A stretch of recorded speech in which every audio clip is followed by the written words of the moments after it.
Tripping with Trev and yeah.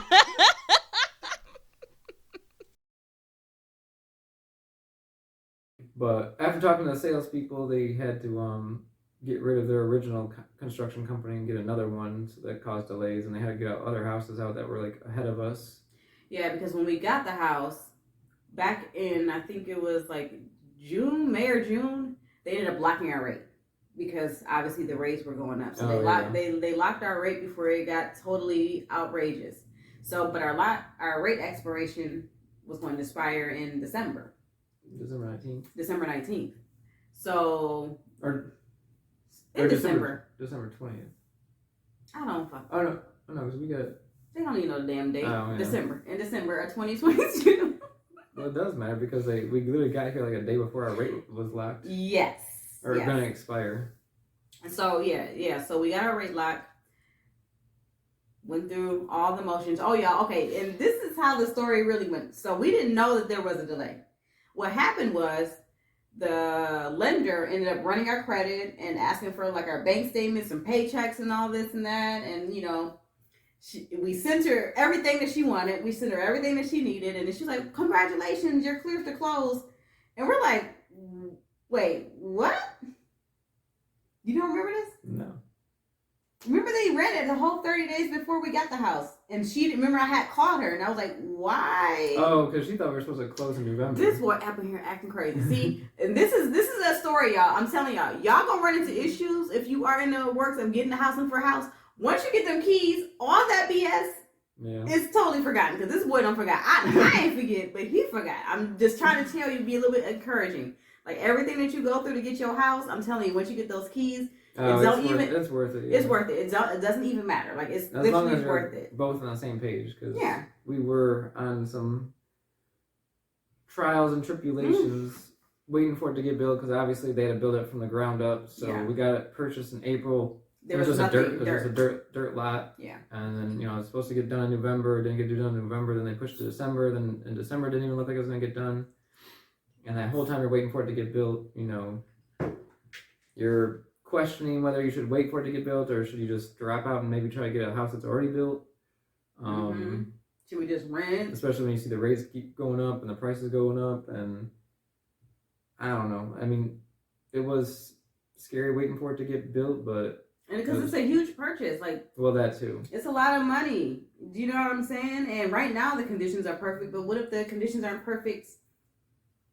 In a year or 6 months after we get the keys, I don't know. It's just really huge. This wife didn't think it was going to happen. She thought it was going to get pushed to 2023, and she was about to lose her mind and kill everyone. So, my patience was heavily tested, and I'm not a very patient person. Make sure you stick to your guns. Encourage each other. Travis, be calm. Yeah.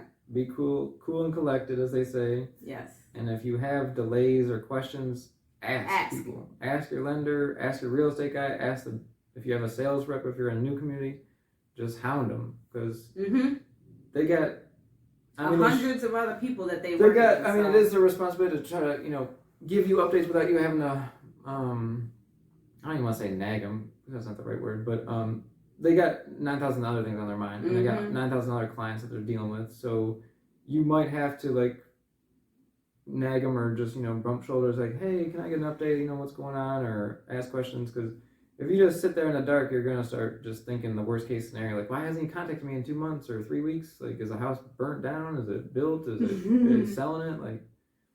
So you just gotta stay in constant communication. As long as you're nice about it, people will hook you up and they'll let you know what's going on. But I think no news was even though they say no news is good news, for wifey here is anxiety attacks. Yeah. So yeah. We called the real estate guy, or not the real estate guy. We called the sales rep, and we found out that's why I got delayed, because they changed construction companies and they were trying to bang out other houses. Yeah. That had rate locks that were before us, so. Because they wanted to honor the rate lock, and they said if our rate lock expired, they wanted to honor that rate, so they would have to buy down the rate. And at that time, it was super expensive. Yeah, it would be super expensive for them to do that. So they were just trying to get the houses done, by the rate expirations. But we didn't know that there was anything wrong. We just got that email from the lender. We sent her all the documents. We're like, why is she asking this? And she sent the email like, we're clear to close. So I had to call her.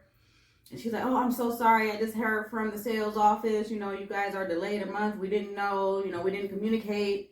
Oh, yeah. And that's how we found out that there was a delay. Because we honestly didn't know. Even the lender didn't know that there was a delay. Sometimes it's hard to keep everyone on the same page. Yeah. You got the real estate guy telling you stuff, the sales rep guy, plus your lender. Yeah.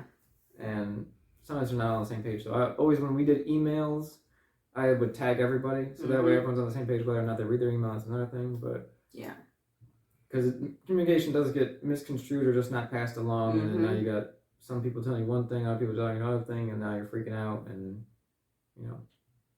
And also, tip. When you applying for these, they're going to ask you for documents, and they're going to ask again and again and again, y'all. So oh, yeah. Have a folder on your computer, and everything you send to them, just put that document in the folder. So if they need it again, it's already there. You don't got to go digging for it. And they need a W-2. I mean, everything. And we literally just kept it. Right. They're going to ask for W-2s, bank statements, letters from your employer if you're moving out of state, if you can keep your job. Sometimes usually they just ask for a letter from your employer just to double verify your income as what you say your income is, or if you're getting any bonuses. Yeah.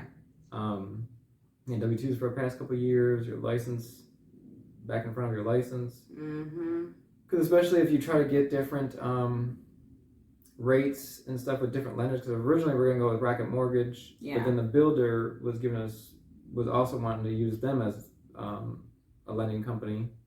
So again, you gotta weigh the pros and cons, but both of them obviously don't talk to each other, so you gotta give them all the information we had with Rocket Mortgage. Now we gotta do the same stuff and give it all the way to the builder lender again. But as long as you do it within 14 days of the first time you get your credit pulled for your mortgage, you can do it. You can have multiple lenders pull your credit without affecting your credit. Yeah. So make sure you do it in that 14 day time period. Otherwise, your stuff's gonna get screwed up. Okay, because Rocket. Well, they kept on thinking that we were going with them, but they kept thinking we were going with them. They kept running our credit they weren't randomly just to make sure we were still qualified. And we like, look, we told you good prices that we wasn't going with you because you ain't working with us. Like, this lender is covering all of our closing costs. Like, are you gonna do that? No. Are you gonna lock our rate? No. Okay, so we're not going with you. Take the application out, like delete it. Oh yeah. Because if you run my credit again, yeah. But yeah, no one could compete with the builder's lender, because I mean, I tried with my credit union that I've had since 2007. They couldn't even match what the builder was doing. Yeah. Rocket wouldn't match what they're doing. And everyone kept saying like, just go with them. We just gave up trying to look at other lenders, and we just went with the builder. I always was going to go with the builder anyways, because it's easier, because they're talking to each other. The builder is talking to your sales rep, and they're familiar with. They're all the same part of the same company, so you don't have to a lot of the work they could do in the background. You don't have to do it, because since they talk to each other, they can just do it for you. But yeah, make sure you definitely shop around, because you'll be surprised how vast the difference is of stuff. Yes. And I wish I knew. Well, we did know, but I didn't push it hard enough. Rate locks. Every company is going to tell you they can't do it until they have a closing date, which they never had a closing date for our house. Yeah, we got our rate locks.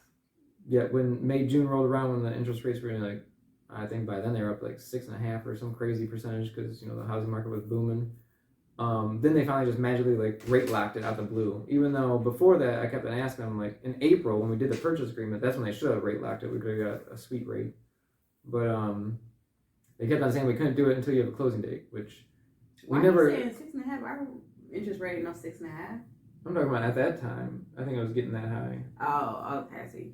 Yeah, our rate ain't. Oh yeah. Yes, lower than that. It could have been lower. It could have been lower though. Because in April it was low. Yeah, because then they kept on saying we didn't have a closing date, but we never even got a closing date up until September, and then they told us our closing date is December. So if we waited that long, it would have been 8%. It makes no sense. So if they tell you they can't rate lock it, they can. They can, and if they say that they can or they won't, then just look for somebody else, because there is another lender out there that will. Right. And our lender did. Although I feel like we asked. We did ask. Right, but I should have pushed it more. Yeah, we should have pushed it more. We should have got it rate locked back in April. Yeah. But yeah, that was a big major thing to figure out, because that's what I've always heard from lenders, is they can't do nothing until they get a closing date. But yeah, but anyway, can't do it. Whatever they did though. I about to say? I'll let Travis talk. He be talking damn mile a minute. Well, Dang, boy.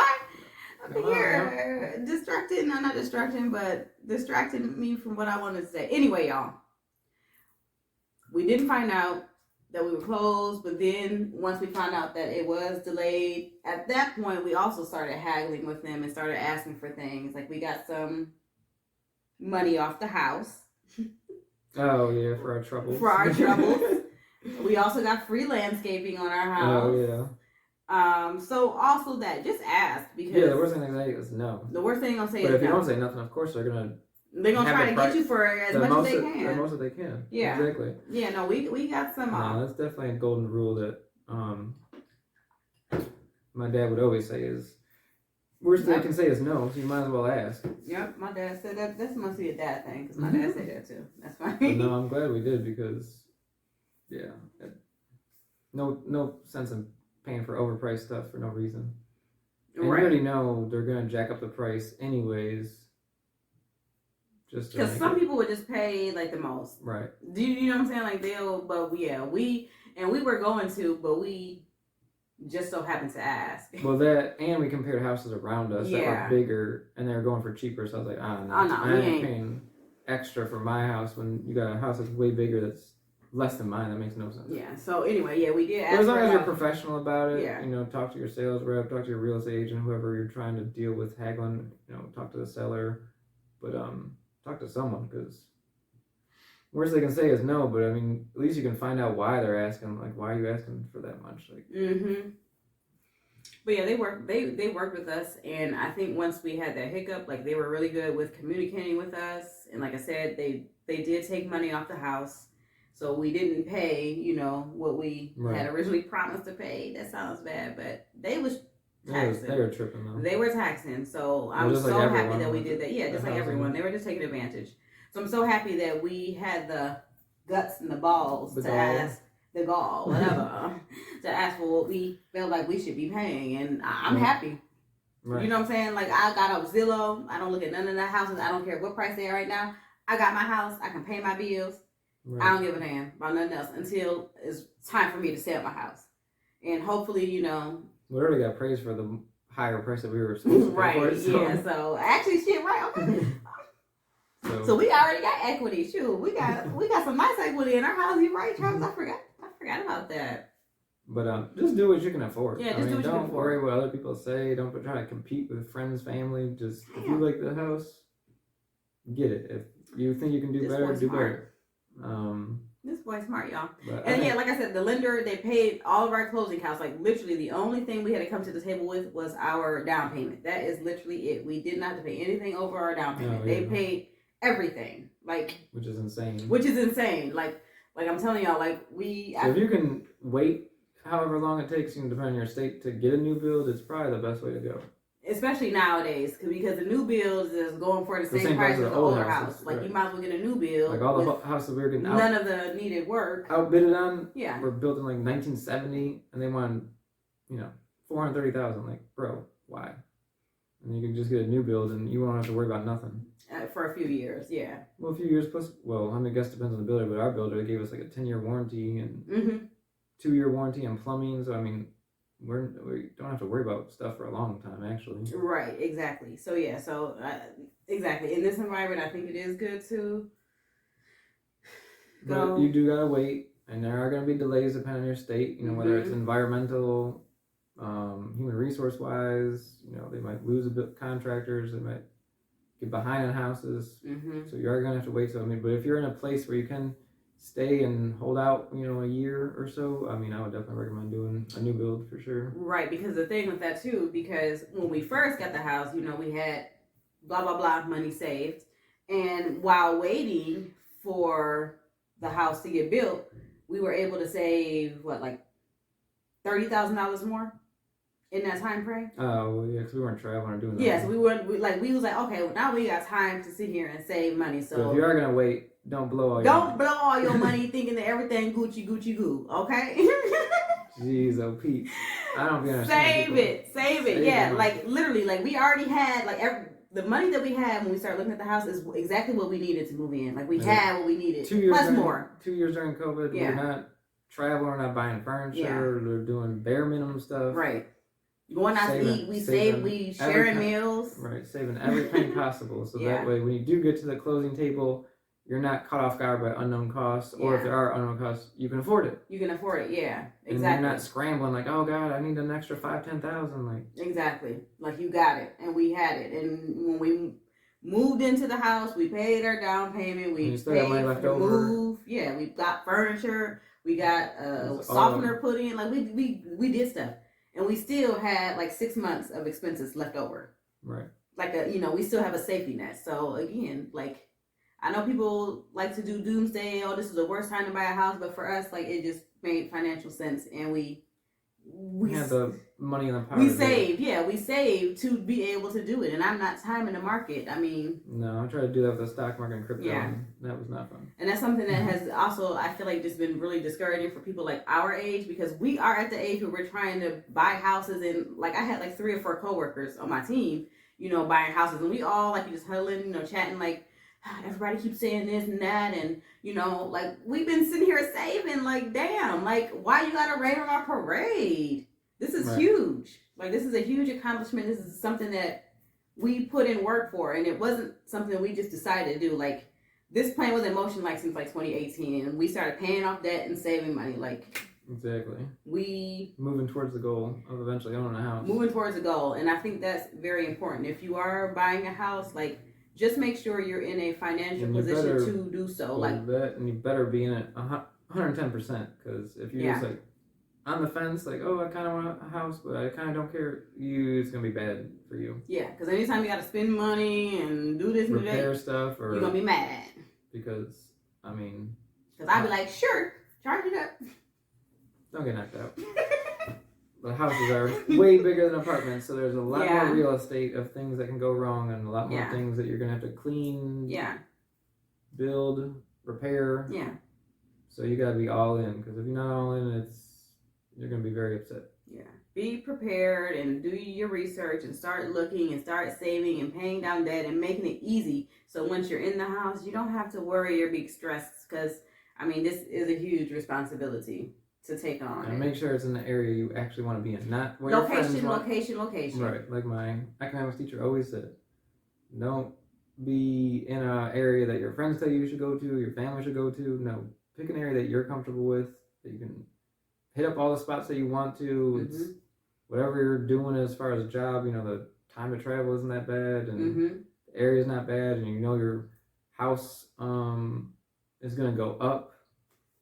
Like when we were looking at houses, we saw this like new build house, but it was built in a community that was like meth labs, basically. It was like the houses around, The houses around it were like all trailer park stuff, and it's like, but someone built like a brand new build in there for whatever reason. Yeah, it was like the only house in that neighborhood that was new build. We never looked at the satellite view, and you could see like all the trash junkyard people around that house. Stop saying that. Well, I mean, if you're in a neighborhood like that, your house price is going to go down. It doesn't matter if it looks all fancy, but if you're surrounded by slums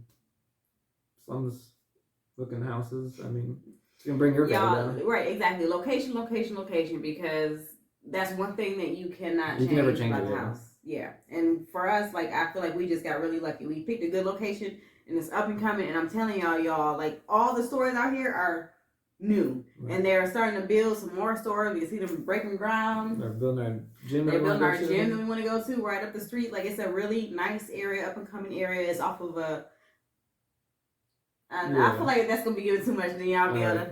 Anyway, y'all, we picked a good area, and we picked this area because we did our research, and we also found out that it's a lot of people that are our age. Because I didn't want to be around no people that's old as hell, okay? Well, that's retired or ain't got nothing to do but be up in your business. Because I tell you there's a lot of retirement communities or 55 and up communities. And well, we can't even get in those communities, but I just didn't want to be in a city where there's a lot of older people. No shade, no tea. Just saying. Some of them you can, though. Some of y'all ain't got no life. Well, that's you be in people's business, and I don't need you in mine, girl, okay? Or man, or sir, whoever. That, and if they're retired, they're probably going to have way more money than you, so they're just going to be flaunting. No, I don't care about that. You got more time to be in your business. Well, yeah. Because I walk around this community, I feel like everybody is like our age. I know. That's why I picked it.